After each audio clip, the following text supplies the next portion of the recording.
আসসালামু আলাইকুম, সবাইকে স্বাগতম। আমার হাতে আপনারা একটি বড় বক্স দেখতে পাচ্ছেন।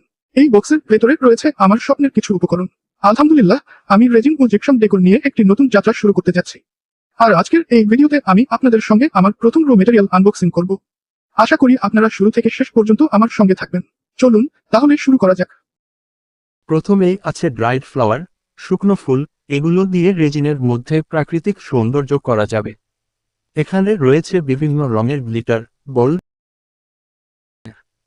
এগুলো আমার আর্টকে আরো ঝলমলে করে তুলবে। বিভিন্ন ডিজাইনের সিলিকন মোল্ড রয়েছে, যেগুলো দিয়ে জুয়েলারি, শোপিস এবং আরো অনেক কিছু তৈরি করা যাবে। ইয়ারিং হুকস, এগুলো দিয়ে আমি রেজিনের সুন্দর সুন্দর ইয়ারিং বা কানের দুল তৈরি করতে পারবো। বিভিন্ন ডিজাইনের হ্যান্ডমেড জুয়েলারি বানানোর জন্য এগুলো খুবই দরকারি। জাম্প রিং, এগুলো ছোট রিং যা জুয়েলারির বিভিন্ন অংশ একসাথে জোড়া লাগাতে ব্যবহার করা হয়। আজ এই পর্যন্ত, আল্লাহ হাফিজ।